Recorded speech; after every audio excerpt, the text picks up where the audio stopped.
Hey guys and what's up. तो क्या हाल चाल है आप सबके। आई होप कि जैसे भी हो बहुत सही हो। दोस्तों, ये कहानी मुझे अरुण ने शेयर करी है, तो thank you so much Arun for sharing your story with us. और ये जो पूरा किस्सा हुआ था ये सिर्फ अरुण नहीं बल्कि अरुण की गर्लफ्रेंड रिया, ये दोनों मिलकर एक ऐसी जगह गए थे जहाँ पर शायद किसी को नहीं जाना चाहिए, इनफैक्ट रात को नहीं जाना चाहिए। और इस जगह के बारे में सबको पता है, भानगढ़ फोर्ट।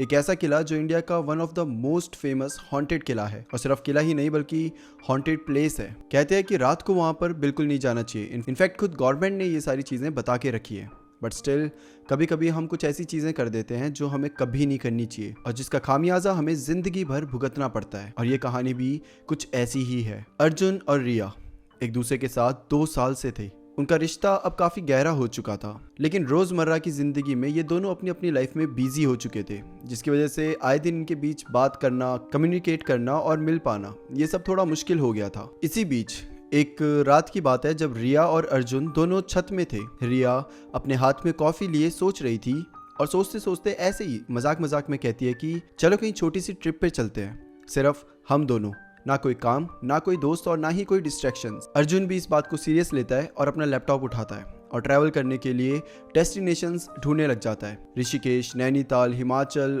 चंडीगढ़, ये सारी वो जगह थी जहाँ पर ये ऑलरेडी जा चुके थे। इनको कोई ऐसी जगह चाहिए थी जहाँ ये अभी तक ना गए हों, और अगर जाएं भी तो वो बहुत एडवेंचरस ट्रिप रहे। और तब रिया बोलती है कि 1 मिनट, वो लैपटॉप छीनती है अर्जुन के हाथ से और सर्च करने लग जाती है। सर्च करती है top 10 haunted places in India और सबसे ऊपर आता है भानगढ़ फोर्ट। अर्जुन पहले तो मजाक में उड़ा देता है कि क्या भाई, कहाँ जाने की तैयारी है, ये हॉन्टेड जगह क्यों सर्च कर रही हो। लेकिन जब वो देखता है कि रिया इसे लेके काफ़ी सीरियस है और उसकी आंखों में एक अलग ही चमक दिख रही है ये हॉन्टेड जगहों को देखकर, तो अर्जुन भी थोड़ा सा क्यूरियस हो जाता है और वो रिया से लैपटॉप लेता है और अब थोड़ा डिटेल में सर्च करने लग जाता है। जब भानगढ़ फोर्ट के बारे में सर्च करते हैं तो गूगल में लिखा हुआ आता है Bhangarh fort, Alwar district, Rajasthan, constructed in the 17th century by Raja Madhav Singh for his younger brother, a site known as the most haunted place in India। अब most haunted वाली लाइन पढ़ते ही अर्जुन का चेहरा थोड़ा सा बदल जाता है। रिया, ये कोई नॉर्मल जगह नहीं है, यहाँ पर ASI का ऑफिशियल बोर्ड लगा हुआ है, यहाँ पर रात में रुकना स्ट्रिक्टली मना है और लोगों का कहना है कि यहाँ पर रात को अजीबो गरीब चीजें होती है। रिया हंसते हुए अर्जुन की तरफ देख के कहती है कि अर्जुन, हम घोस्ट हंटिंग करने थोड़ा जा रहे हैं, हम तो एक एडवेंचरस ट्रिप के लिए जा रहे हैं, हम नहीं रुकेंगे यार रात को, ना ही इसके अंदर जाएंगे रात को, तुम टेंशन मत लो। मैं एक अच्छा सा हेरिटेज गेस्ट हाउस बुक करती हूँ जो कि सिर्फ 3 किलोमीटर दूर ही है भानगढ़ फोर्ट से। वो काफी सेफ है और ब्यूटीफुल भी। और सोचो कितनी सारी कहानियां होंगी उस जगह के आसपास की, मजा आने वाला है। उसकी आंखों में एक्साइटमेंट था और उसकी आवाज में वो जज्बा जो हमेशा अर्जुन को अट्रैक्ट करता था। अर्जुन कुछ कहना चाहता था बट कहता नहीं है, सिर्फ हल्का सा सर हिलाकर हाँ कर देता है। उस रात जब दोनों प्लान को फाइनलाइज कर रहे थे तो रिया ने कैंडल लाइट में अपने लैपटॉप पर एक गेस्ट हाउस की वेबसाइट खोली। एक पुरानी हवेली जिसे टूरिस्ट लॉज में बदला गया था। रिव्यू में लिखा था old world charm with a hint of mystery. Riya को ये जगह बहुत प्यारी लगती है और वो इस जगह को बुक कर देती है। अर्जुन ने एक बार फिर मैप पर डिस्टेंस चेक करा। दिल्ली से भानगढ़ तक का करीब 280 किलोमीटर का सफर था। अगर सुबह के 6 बजे निकलते हो तो शाम के 2 बजे तक पहुंचा जा सकता था अगर रास्ते में ट्रैफिक ना हो तो। पर अर्जुन ने एक और चीज नोटिस करी थी। भानगढ़ तक जाने वाला लास्ट पैच का रास्ता जो कि अजबगढ़ से होकर जाता था वो काफी आइसोलेटेड था, मतलब कि काफी सारा डेंस फॉरेस्ट आता था, उससे बीच से होकर आपको जाना होता था और ज्यादा लोग भी वहां नहीं होते थे। एंड एक और बात कि वहां पर mobile network kind of zero हो जाता था। तो अर्जुन वापिस से थोड़ा घबरा जाता है। रिया से वापिस से एक बार कंफर्मेशन लेता है कि सच बताओ तुम्हें वहां जाना है। और रिया बोलती है कि अर्जुन, हमेशा सेफ होकर जाना ज़रूरी नहीं है ना, कभी कभी अनएक्सपेक्टेड चीज़ों को भी वेलकम करना चाहिए, कभी कभी थ्रिल भी होना चाहिए। हर जगह सेफ होकर जाओगे तो कैसे चलेगा, चलते हैं ना यार, इतना मत सोचो। और उसी समय डिसाइड हो जाता है कि चलो भानगढ़ चलेंगे, चाहे कुछ भी हो जाए, अब तो वहां जाके रहेंगे। अगले दिन सुबह 6 बजे रिया और अर्जुन अपनी सिल्वर स्विफ्ट कार में निकल पड़ते हैं। हाईवे का सफर शुरुआत में काफी स्मूथ था, अच्छे से रोड साइड पे इतना प्यारा सा व्यू, और रिया की स्पॉटिफाई प्लेलिस्ट ने सफर को काफी सुहाना बना दिया था। कभी अर्जुन स्टीयरिंग संभालता तो कभी रिया विंडो के बाहर के व्यूज कैप्चर करती। सफर का पहला हिस्सा एक नॉर्मल रोड ट्रिप जैसा ही निकल रहा था। जयपुर बाईपास से अलवर की तरफ रूट बदलते ही सीनरी एकदम से चेंज होने लग गई। रास्ते धीरे धीरे नैरो होने लगे और जो अगल बगल जो गाड़ियां अभी तक अर्जुन देख रहा था वो सब धीरे धीरे छूटने लगी क्योंकि कोई भी उस साइड जा नहीं रहा था। और धीरे धीरे वो रास्ते भी आए जहां चारों तरफ सिर्फ घना जंगल था। चारों तरफ सिर्फ पेड़ थे और घना अंधेरा, और धीरे धीरे रोशनी भी कम होती जा रही थी। नेटवर्क भी धीरे धीरे वीक होने लगे और आसपास गाड़ियां भी कम दिखने लगी। कच्चे और अनइवन रास्तों की वजह से अर्जुन का अलर्ट हमेशा रोड पर ही था, जबकि रिया थोड़ा अनकंफर्टेबल फील करने लगी थी। करीब 2 बजे वो लोहागढ़ से होते हुए अजबगढ़ के पास पहुंचे। अजबगढ़ एक छोटा सा विलेज था जहां पर जो अभी भी घर थे वो मिट्टी के बने हुए थे और ज्यादातर लोग वहां दिख नहीं रहे थे। कुछ बच्चे उनकी गाड़ी को देखते ही गाड़ी के पास आए पर चुपचाप साइड हो गए। एक औरत रोड साइड चूल्हे पर रोटी सेक रही थी। उसने उन दोनों की तरफ देखा जैसे कुछ बोलना चाहती हो, पर फिर सिर्फ देखते ही चुप हो जाती है। अब गांव से थोड़ी सी आगे इनका ये गेस्ट हाउस आता है, एक पुरानी सी हवेली जिसे टूरिस्ट स्टे के लिए मॉडिफाई करा गया था। और ये जो बिल्डिंग थी ये करीबन 150 साल पुरानी थी। थिक सैंडस्टोन की दीवारें, पुराने टाइप के झंझोरे के और एक बड़ा सा कोर्टयार्ड जिसमें मिट्टी की सुगंध और ठंडी हवा थी। रिसेप्शन पर एक बूढ़े केयरटेकर मिले जिनका नाम था मुंशी राम जी। अब अर्जुन और रिया रिसेप्शन में पहुंचते हैं। मुंशी लाल जी से थोड़ी बहुत बातें करते हैं। बातें करते करते वो जो एंट्री के टाइम में प्रोसेस होता है वो सब भी हो रहा था, आधार कार्ड देना और सिग्नेचर ये सब। और तब मुंशी लाल जी इन दोनों को बोलते हैं कि बेटा कुछ भी हो जाए रात के बाद उस फोर्ट के अंदर मत जाना, उसके पास भी मत जाना। आप सबको ही पता है, आप सब पढ़े लिखे लग रहे हैं, हर जगह ये चीज़ लिखी गई है कि रात को फोर्ट में मत जाना, क्योंकि अगर आप वहाँ चले गए तो कुछ चीज़ें ऐसी होती है जो आपके साथ वापस आ जाती है। और अर्जुन और रिया भी मुंशी लाल जी से कहते हैं ऑफ कोर्स अंकल, हमने ये सब पढ़ा है और क्या ये सब सच में होता है? आई नो कि गवर्नमेंट ने लिखा है तो कुछ ना कुछ होता ही होगा, लेकिन स्टिल आपके पास कोई किस्सा, कोई कहानी ऐसी है? मुंशी लाल जी बोलते हैं कि ऐसे तो कई किस्से हैं, सैकड़ों किस्से हैं। मैं काफ़ी टाइम से यहाँ पे काम कर रहा हूँ और कई सारे लोग यहाँ आते हैं जिनके कई सारे किस्से मेरे पास है, लेकिन मैं नहीं चाहता कि तुम्हारा सफ़र भी उन किस्सों में से एक बन जाए। बस ध्यान रखना, रात को यहाँ मत जाना। रिया ये सुनकर काफ़ी सीरियस भी हो गई थी, क्योंकि मुंशी लाल जी जिस तरीके से बात कर रहे थे वो कोई मजाक नहीं कर रहे थे, वो बहुत सीरियस और डर के कह रहे थे। ठीक है, अब इनका प्रोसेस पूरा होता है। इनको फर्स्ट फ्लोर पे कमरा दिया जाता है। कमरा काफ़ी बड़ा था, प्राइस के हिसाब से तो बहुत बड़ा, लेकिन जो वहाँ पे फर्नीचर थे, बेड हो गया, सोफ़ा हो गया, वो सब काफ़ी पुराने टाइम के थे। बेड का जो फ्रेम था वो लोहे का था और दीवारें थिक होने के बावजूद हवा एक अजीब सी गुनगुनाहट के साथ अंदर आ रही थी, जैसे हवा के साथ कोई और भी छुप कर आ रहा हो। ऐसा लग रहा था जैसे हवा भी इनको डराने की कोशिश कर रही है। मतलब नॉर्मली हवा आती है तो आपको आवाज़ नहीं आती, लेकिन उस होटल में जहाँ वो रुके हुए थे, जहाँ पे भी हवेली में, जब वो विंडो से हवा आ रही थी ना, तो ऐसा लग रहा था कि एक आवाज़ उसके साथ आ रही है। रिया जाती है, विंडो को बंद करने की कोशिश करती है, बट वो विंडो इतनी पुरानी हो चुकी थी, इतना जंग लग चुका था कि वो हिल भी नहीं रही थी, तो रिया उस विंडो को बंद ही नहीं कर पाती है। सफ़र के कारण दोनों थक चुके थे, तो दोनों ने डिसाइड किया थोड़ा सा रेस्ट कर लेते हैं और रात को फोर्ट के आसपास घूमेंगे, आसपास, अंदर नहीं घूमेंगे, बिल्कुल क्लियर। अर्जुन ने जैसी अपनी आंखें बंद करी, उसे ऐसा लगा ना कोई नीचे से ऊपर आ रहा है, और जैसे उसने आंखें खोली, हॉलवे बिल्कुल खाली था और यहीं से अर्जुन के साथ कुछ अजीब होना शुरू हो जाता है। शाम को जब ये फोर्ट के गेट के बाहर जाते हैं तो इनको वहाँ एक सिक्योरिटी गार्ड मिलता है, जो कि उस समय सबको बाहर निकाल रहा था। वो कह रहा था कि 6 बजने वाले हैं और 6 बजे के बाद कोई भी फोर्ट के आसपास भी दिखना नहीं चाहिए। अब ये बोलते हैं कि चलो ठीक है, अंदर तो हमने जाना नहीं है, आसपास ऐसे ही घूम रहे होते हैं। अब जो ये भानगढ़ फोर्ट है ना, ये एक पहाड़ी के नीचे बसा हुआ है, अरावली के बीच एक खुला और सुनसान एरिया के ऊपर। फोर्ट का स्ट्रक्चर भी काफ़ी पुराना था, दिख रहा था कि ये काफ़ी पुराना और काफ़ी सालों से चलता आ रहा है। और वहाँ पर एक बोर्ड भी लगा हुआ था जिसमें क्लियरली लिखा हुआ था कि सूर्यास्त के बाद यहाँ पर कोई अलाउड नहीं है। फोर्ट के बारे में सबसे फेमस कहानी रिया को पहले से याद थी, रानी रत्नावती और एक तांत्रिक की। गाइड और लोकल लोगों के मुताबिक तांत्रिक ने रानी को जादू टोना से अपना बनाने की कोशिश करी थी, पर रानी ने उसकी चाल समझ ली थी और उसे मरवा दिया। मरने से पहले तांत्रिक ने पूरे भानगढ़ को शापित कर दिया और तभी से यहाँ पर कई सारी अजीब घटनाएं होती है। ये बात कई लोगों ने बताई है। अच्छा, अभी इस समय पर 6 नहीं बजे हैं, तो ये दोनों डिसाइड करते हैं कि इतनी दूर आ गए हैं तो थोड़ा सा अंदर भी जाकर देख लेते हैं।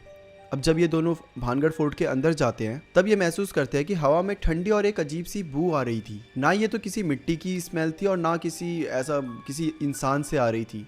इनफैक्ट ये ऐसा लग रहा था जैसे कुछ जल गया है, और जो जल गया है ना वो हवा में ऐसे मिक्स हो गया है, उसकी वजह से वो जलने की स्मेल आ रही थी, एक अजीब सी। अब अंदर घुसते ही जो पहला स्ट्रक्चर इनको दिखता है वो था लोहा पोल, एक पुराना दरवाज़ा। हाइट में बहुत बड़ा तो नहीं था, लेकिन क्लियरली इतना था कि पहले के ज़माने में कि घोड़े और बैलगाड़ियाँ उसके अंदर आराम से जा सकती थी। उसके गेट के पत्थर टूटे हुए थे और दोनों तरफ पीछे की दीवारें भी हाफ ब्रोकन थी। थोड़ा आगे बढ़ने पर उन्हें एक छोटा सा हनुमान मंदिर मिला। मंदिर बिल्कुल सिंपल था। एक छोटी मूर्ति एक पत्थर के प्लेटफॉर्म पर रखी हुई थी और उस मूर्ति के सामने एक दिया चल रहा था, जबकि उस समय पर वहां पर कोई भी पंडित या कोई पुजारी मौजूद नहीं था। अर्जुन भी काफी सरप्राइज होकर दिया की तरफ देखता है, लेकिन वो ये सारी चीजें नहीं बोलता कि ये कौन जला कर गया, यहाँ आसपास तो कोई भी नहीं। ये सारी चीजें अर्जुन के दिमाग में चलती है, लेकिन वो किसी को बोलता नहीं है। आगे चलते चलते उन्हें एक ओपन एरिया मिला जहाँ दोनों तरफ पत्थर की छोटी दुकानें बनी हुई थी। एक पुरानी मार्केट प्लेस थी। हर शॉप का लेआउट ऑलमोस्ट सेम था, लेकिन सब जगह से छत गायब थी और सिर्फ दीवार के निशान बचे थे। रिया भी बोलती है अर्जुन को देखकर कि ये जगह काफी डेवलप्ड रही होगी ना पुराने जमाने में। मतलब मार्केट के पूरे लेआउट देखो, ऐसा लगता है पुराने जमाने पे यहाँ पे कितनी भीड़ होती होगी, कितने लोग होते होंगे, शॉपकीपर्स होते होंगे, उनके लिए कस्टमर्स आते होंगे और ये पूरा एक मेला की तरह लगता होगा। अब ये घूमते घूमते थोड़ा और आगे चले जाते हैं, जहाँ पे वो नाचने वालों के महल के पास पहुंच जाते हैं। ये जगह थोड़ी ज्यादा क्रीपी थी। 1-2 मंजिलों का स्ट्रक्चर था जिसमें छत नहीं थी और अंदर जाने के लिए एक पुरानी सी स्टोन वाली सीढ़ी थी। और अक्सर लोगों का कहना है कि यहाँ से रात में पायल की आवाज आती है। जब रिया ने नीचे के फ्लोर पे कदम रखा, उसे लगा जैसे किसी ने पीछे से उसका दुपट्टा थोड़ा सा खींच दिया हो।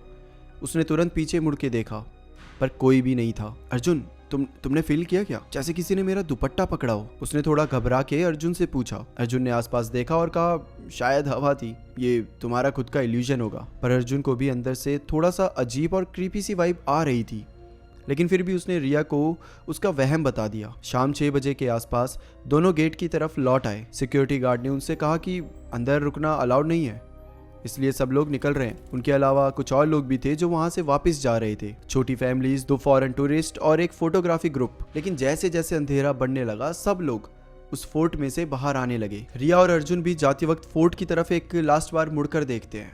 फोर्ट अब खाली हो चुका था, अंधेरा भी होने लगा था। धीरे धीरे ये किला बहुत ज़्यादा डरावना सा लगने लगा था। दोनों ने सोचा कि बस एक फाइनल विजिट थी, इसके बाद तो अब हमने विजिट कर लिया, अब नॉर्मली हम घर चले जाएंगे, सब कुछ नॉर्मल है। लेकिन ये उनका वहम था, क्योंकि सब कुछ नॉर्मल नहीं था। दरअसल असली कहानी तो यहाँ से शुरू होने वाली थी। रात को 9 बजे तक सब कुछ नॉर्मल था। डिनर कोर्टयार्ड में सर्व किया गया। डिनर में रोटी, दाल, सब्जी सब कुछ थी।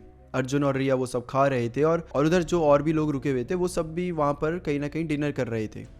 अब अर्जुन नोटिस करता है कि जो मुंशी लाल जी थे, जो वो रिसेप्शनिस्ट थे, वो कहीं पे भी नजर नहीं आ रहे थे। तो अर्जुन एक जो वहाँ पर नौकर होता है उनसे मुंशी लाल के बारे में पूछते हैं। नौकर बताता है कि मुंशी लाल जी सनसेट के बाद कभी भी बाहर नहीं आते, वो बस दिन तक काम करते हैं और उसके बाद अपने रूम में ही रहते हैं। अर्जुन ने भी इस बात को ज़्यादा ध्यान नहीं दिया।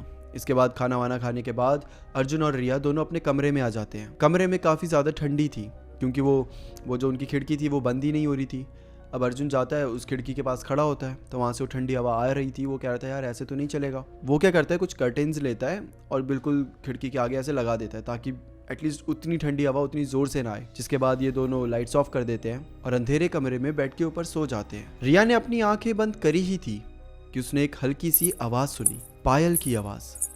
पहले उसने सोचा कि गेस्ट हाउस में कोई औरत हो सकती है, शायद कोई स्टाफ मेंबर या गेस्ट हो। लेकिन जब वो आवाज़ धीरे धीरे उनके कमरे के बाहर कॉरिडोर में सुनाई देने लगी, तो रिया ने अपनी आंख खोल दी। अर्जुन भी उस टाइम तक जाग चुका था, उसको भी वो पायल की आवाज़ क्लियरली सुनाई दे रही थी। दोनों चुपचाप आवाज़ को सुनते हैं। आवाज़ पास आ रही थी, जैसे किसी ने अपने पैरों पे घुंघरू बांधे हो और जोर जोर से फ्लोर पर चल रही हो। और फिर अर्जुन देखता है कि उसके जो डोर होता है उसके नीचे हल्का सा गैप होता है, जिसमें से उसे दिखता है कि कोई तो कोई लड़की उस डोर के बाहर से ऐसे चलती हुई गई है। शैडो दिखाई दी है उसे क्लियरली और आवाज़ भी सुनाई दी है। और बस 1 2 3 छन छन छन करके आवाज़ आई और वो लड़की चली गई। इसके बाद इन्हें आवाज़ से भी पता चल रहा था कि जो भी बाहर लड़की थी वो काफ़ी दूर जा चुकी है। ये आवाज़ सुनते ही रिया थोड़ी सी डर जाती है और वो तुरंत लाइट को ऑन कर देती है। अर्जुन बोलता है कि अरे कुछ नहीं था, मैंने देखा था, कोई औरत थी जो बाहर गई है, उसके घुंघरू और उसकी शैडो दिख रही थी।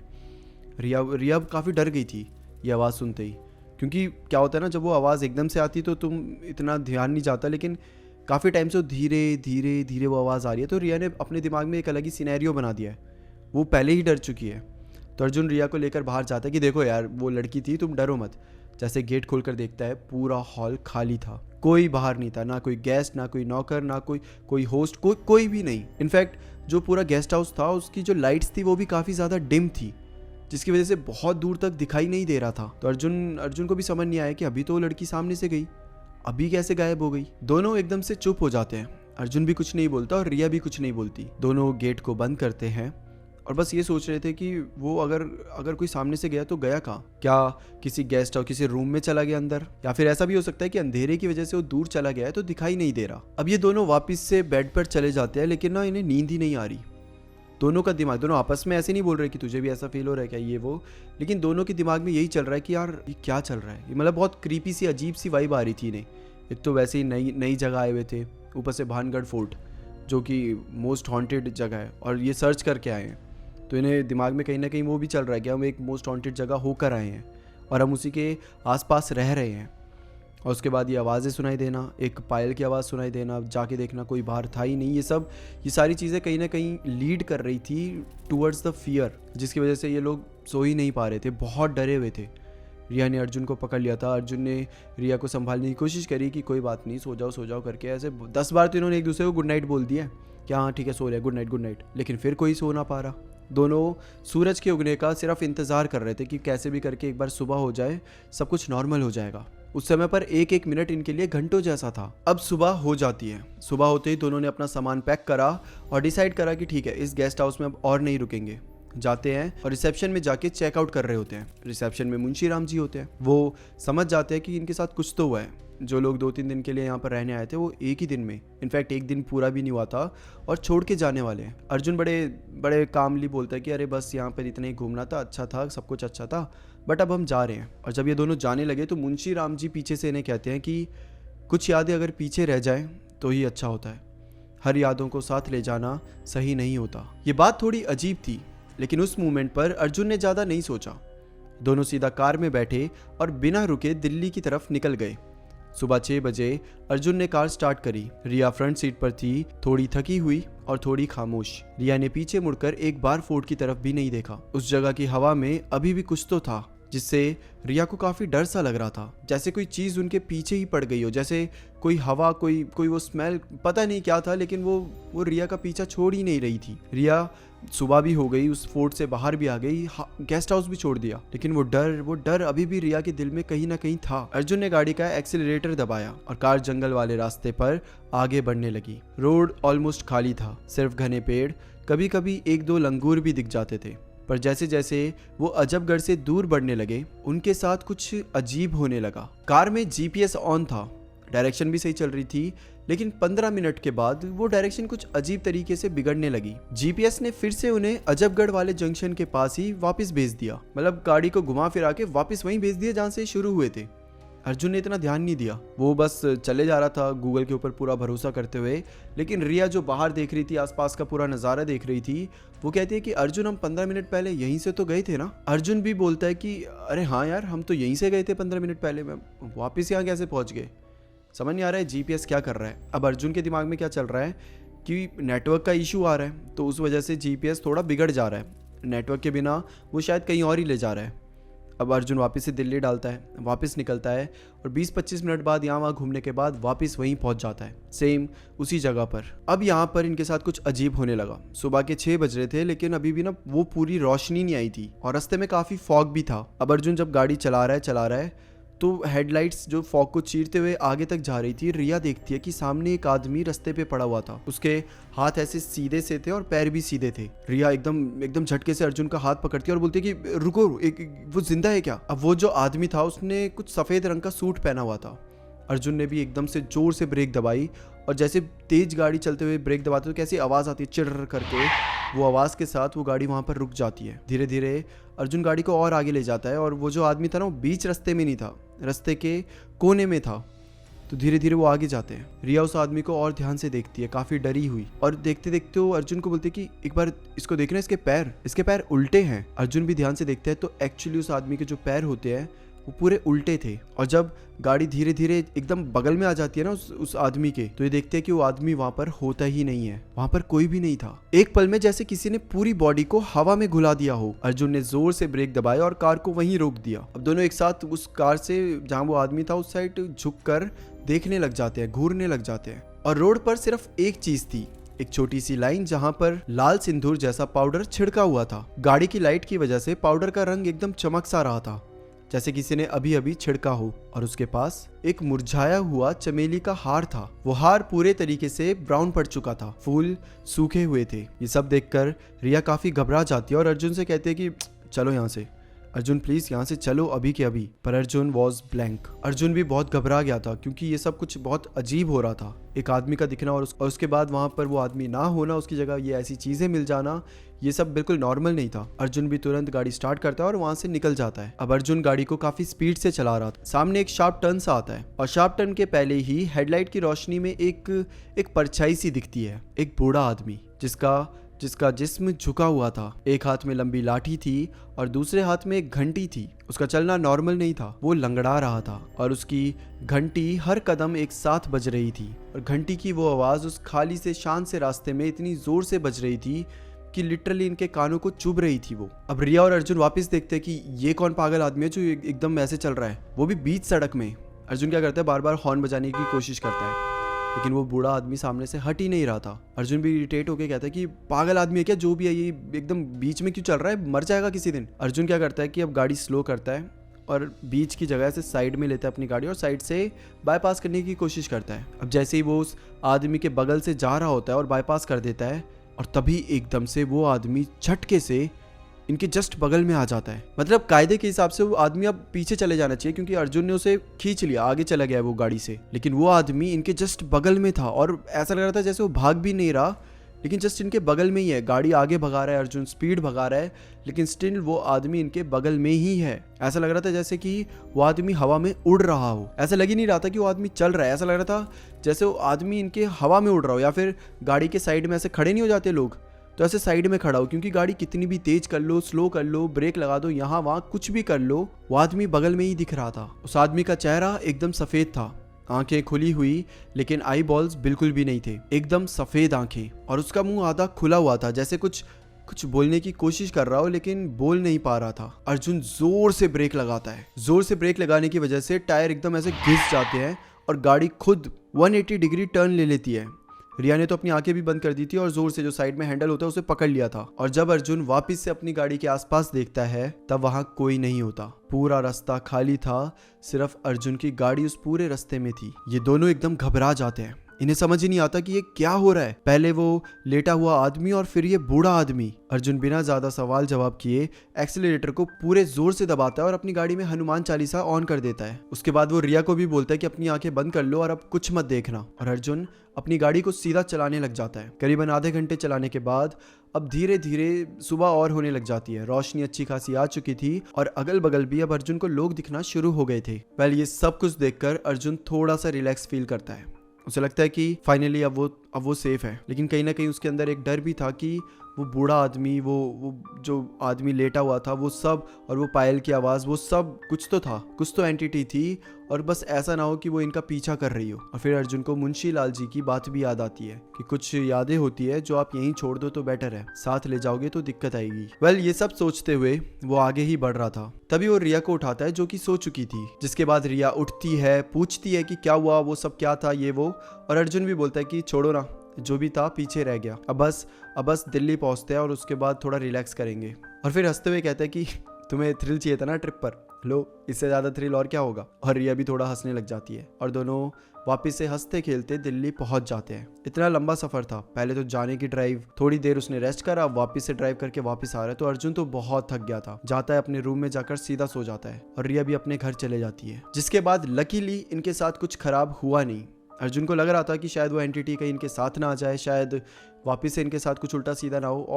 और पहला हफ्ता तो इन्होंने काफ़ी डर में भी निकाला है, मंदिर भी गए थे, पुजारी के साथ भी बात करी थी, सब कुछ इन्होंने करा था, लेकिन लकीली कुछ भी इनके साथ नहीं आया था। ये दोनों काफ़ी सेफ थे, लेकिन एक चीज़ इन्होंने ठान ली कि इसके बाद से इंडिया का कोई भी हॉन्टेड जगह में नहीं जाएंगे, कोई भी ऐसी जगह नहीं जाएंगे जहाँ लोग जाने से मना करते हैं। और इन्हें समझ नहीं आ रहा कि ये भानगढ़ गए, वहाँ से इनके साथ कुछ हुआ, या फिर क्या उस होटल में, जो पुराना सा होटल था, वहाँ पर कुछ था। जो भी हो, कुछ तो था जो बहुत ज़्यादा डेंजरस था, और शायद ये 1-2 दिन और वहाँ रुकते तो शायद इनके साथ और ज़्यादा इंसिडेंट हो सकते थे, कुछ इस तरीके के इंसिडेंट जो इनकी ज़िंदगी पूरी तरीके से ख़राब कर सकते थे। दैट्स इट फॉर टुडे दोस्तों, ये थी आज की कहानी। फिर मिलते हैं किसी और टॉपिक के साथ, तब तक के लिए bye bye and take care.